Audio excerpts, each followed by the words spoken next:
inserir técnicas, métodos de aprendizagem na sua rotina de estudo. Eu sou Maiane, sou bióloga e doutoranda em neurociências pelo UFMG e eu trago conteúdo científico sobre memória e aprendizagem aqui para as redes sociais. Vamos lá! Sobre o que a gente vai conversar hoje nesse vídeo? Sobre algumas dicas de como inserir rotinas, de como inserir técnicas de aprendizagem na sua rotina de estudos. Quais são essas técnicas? Prática espaçada, elaboração interrogativa, exemplos concretos, codificação dupla e prática de lembrar. A ideia desse vídeo é mostrar como você combina essas técnicas na sua rotina de estudo. Então, a primeira técnica que você precisa pensar em incorporar na sua rotina de estudo é a prática espaçada. Por quê? Porque nessa prática você vai saber quando você estudar um determinado material. E aí, como que você pode inserir essa técnica no seu dia a dia, na sua semana, na sua rotina de estudos. Você pode olhar para o seu calendário semanal e aí você tenta identificar alguns momentos que você pode destinar exclusivamente para o seu estudo e fixar esses momentos, ou seja, bloquear esse tempo só para a sua aprendizagem, só para você estudar um conteúdo. Mesmo que você não tenha nenhuma prova próxima, mesmo que você não tenha nenhum processo seletivo próximo. A ideia é o quê? A ideia é que você consiga encontrar esses blocos de tempo e destiná-los único e exclusivamente para o seu estudo. Dessa forma, você vai conseguir ali estabelecer o primeiro passo para essa técnica da prática espaçada. A ideia é que, nessa prática, você vai estudar o material, desenvolver a compreensão sobre um conteúdo que você está estudando e depois de tempos em tempos rever esse material. Sobre a distância temporal, ou seja, o intervalo entre uma revisão, entre duas revisões ou entre a sua sessão de estudo e a sessão de revisão, já tem um vídeo aqui no canal, vou deixar linkado que você pode acessar. E aí você consegue compreender melhor. Mas primeiro de tudo, essa é a recomendação que eu dou, é a recomendação inicial.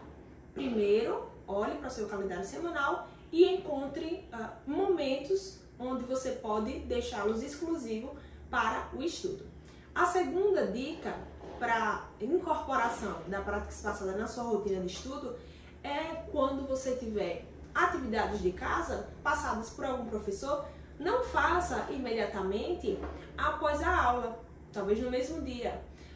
Teve a aula do professor sobre aquele assunto, sobre aquele conteúdo, ao invés de você fazer a atividade que ele passou no mesmo dia ou no dia seguinte, aguarde um pouco. Se possível, nem sempre é possível, não existe fórmula mágica ou receita de bolo que dá para incorporar na rotina de estudos. O que é que você pode fazer? Você pode aguardar alguns dias e aí você faz a atividade que o professor ou que a professora passou. Porque dessa forma você vai esquecer um pouco do conteúdo e quando você se deparar com a atividade, você vai fazer força para lembrar do que o professor falou. Então, esse momento que você está pegando ali a atividade para fazer, para resolver as questões, você está realizando uma revisão. E uma revisão espaçada, porque vai existir um intervalo temporal entre o momento que você entendeu esse conteúdo, que você estudou esse conteúdo na sala de aula, e o momento que você está pegando para revisar o conteúdo através das questões. Então, essas duas dicas simples, elas ajudam você a inserir a prática espaçada na sua rotina de estudos. Agora, as outras técnicas são técnicas de desenvolvimento do entendimento sobre o assunto. Não adianta você revisar um material se você nem conseguiu compreender ele bem. Faz sentido? Então, nesse ponto, o que é que você precisa fazer, antes de tudo? É entender, compreender o que aquele assunto fala. É você conectar essa informação nova que está chegando com informações que você já tem, um conhecimento prévio que você já tem. E aí, depois dessa etapa, que você vai para a etapa de revisão. Nessa etapa de desenvolvimento da compreensão, aqui você pode combinar as técnicas prática de lembrar, apesar dela ser usada muito na etapa seguinte, que é a etapa de revisão, de reforçamento do que você entendeu, mas aqui você pode combiná-la com a elaboração interrogativa, com exemplos concretos e com a codificação dupla. Como que você pode fazer a combinação dela com a elaboração interrogativa?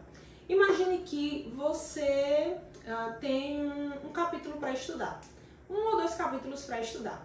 E aí, como que você pode incorporar a elaboração interrogativa na sua lista de boas práticas de estudo de aprendizagem? Você pode pegar o capítulo e você listar em uma folha, né, todos os tópicos ou subtópicos do que você precisa estudar. Você olha para o capítulo, vê lá quais são os tópicos, os subtópicos, e aí você vai para a sua folha de papel, e você anota, né, tudo que tá no capítulo. Você faz a listinha de todos os tópicos. E aí, com essa lista dos tópicos e subtópicos em mãos, você pode tentar responder perguntas sobre o que é cada tópico, como cada tópico funciona. E aí, antes de você, quando você estiver respondendo essas perguntas para esses tópicos que você listou, você pode, antes de olhar para o capítulo do livro, tentar buscar a resposta no capítulo do livro, você pode tentar buscar a resposta primeiro no seu banco de informações que já existe na sua memória. E aí, dessa forma, você vai estar usando a prática de lembrar, porque você vai estar buscando informação lá na sua memória de longo prazo, tentando trazer a informação para a sua memória de trabalho, ao invés de você estar buscando no livro. E você também está usando a elaboração interrogativa porque você está tentando responder essas perguntas de como, por quê, sobre essa lista de tópicos que você estabeleceu na sua folha.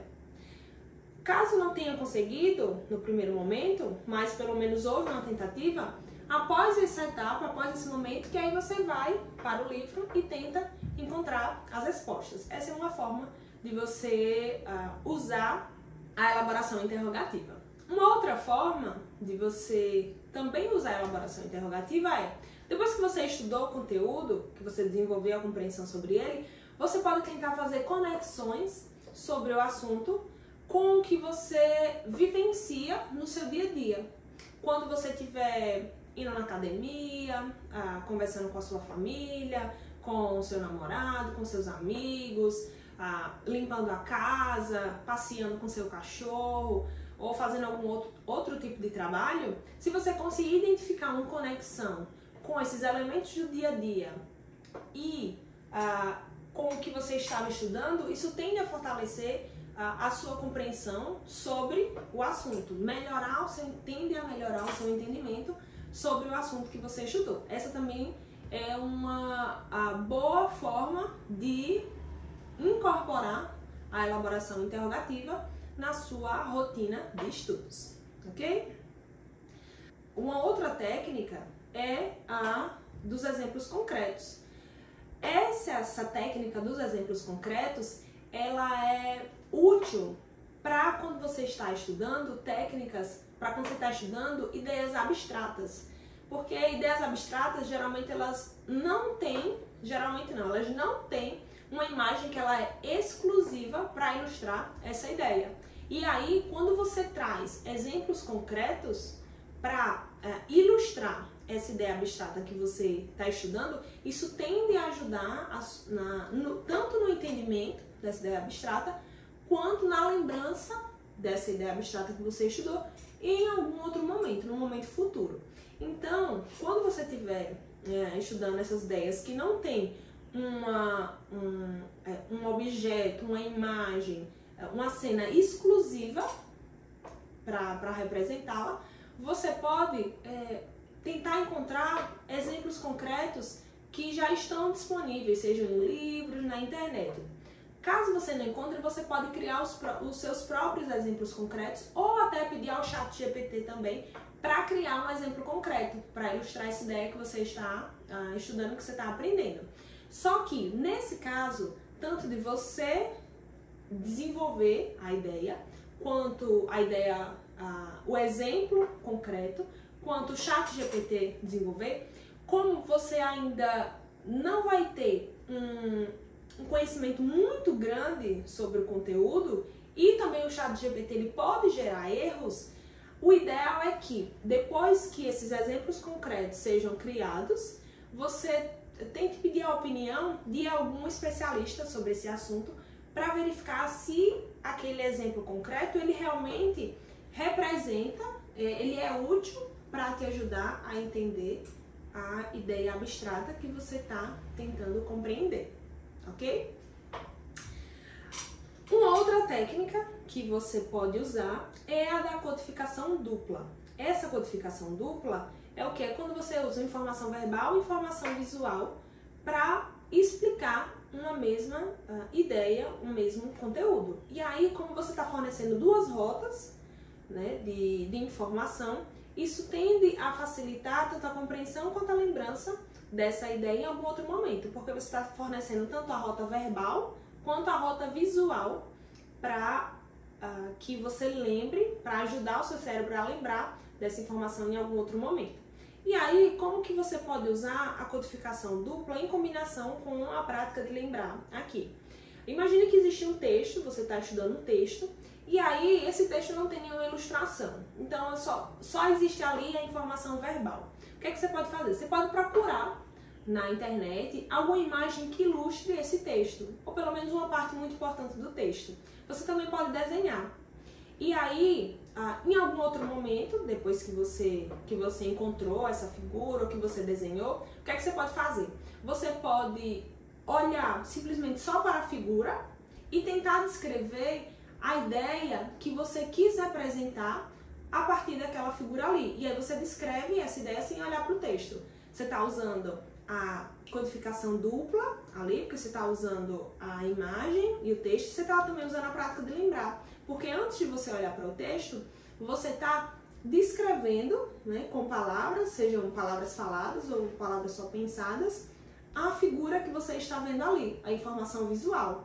Você também pode olhar para o texto e aí no texto você tenta lembrar ou imaginar a figura que representa aquela ideia. E aí dessa forma você está usando tanto a prática de lembrar em combinação com a codificação dupla. Isso tende a melhorar muito a compreensão sobre o que você está entendendo, ok? Por fim, prática de lembrar. Prática de lembrar é uma técnica com um grande volume de evidência científica sobre seus benefícios, assim como a prática espaçada. Essas são as duas principais técnicas que você precisa usar. As outras entram como coadjuvantes nesse cenário, certo? As principais, o elenco principal é prática espaçada e prática de lembrar. Já tem vídeo aqui sobre a prática de lembrar, vou deixar também linkado caso você queira assistir. Tem várias formas de você inserir essa técnica na sua rotina. Mas uma delas, que talvez seja bastante útil, é através de questões. É você resolver questões.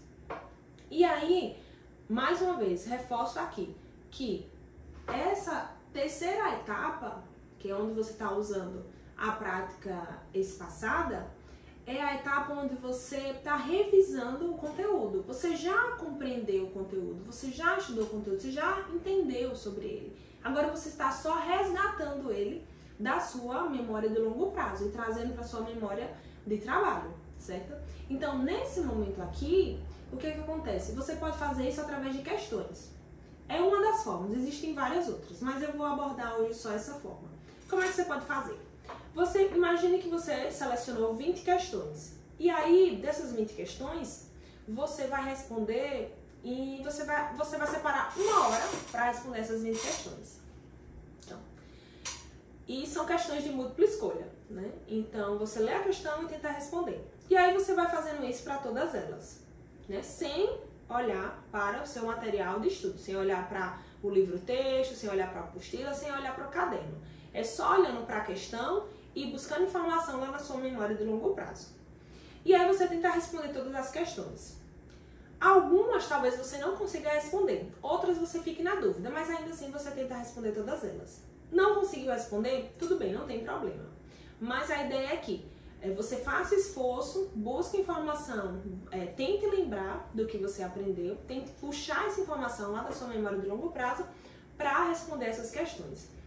Quando você terminou de responder, aí agora você vai corrigir essas questões. Você vem para a etapa do feedback, né, que é importante para verificar se você encontrou a informação de forma correta, reconstruiu a informação de forma correta na sua memória, lá da sua memória de longo prazo. E aí você olha agora para o seu material de estudo e você corrige as questões.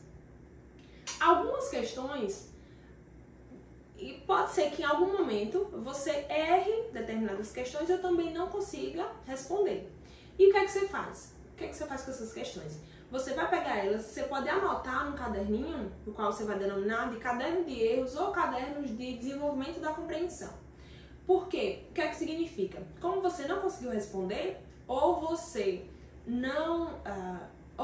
respondeu e errou, talvez signifique que você não compreendeu corretamente o assunto. Então você tem que voltar para a etapa anterior. Qual que é essa etapa? O desenvolvimento da compreensão. Mas você não vai voltar naquele momento que você está revendo esses conteúdos. Você vai anotar no seu caderninho e aí em algum outro momento você vai separar só para desenvolver novamente a compreensão sobre esse assunto, melhorar o seu entendimento sobre esse assunto. E aí o caderninho de erros, ele vai te ajudar a mostrar quais partes do assunto que você precisa melhorar a compreensão, certo? Então perceba que aqui, né, quando você olha para uma rotina de estudo, um cenário de aprendizagem, não existe um processo que ele é unidirecional, ou seja, só existe uma direção.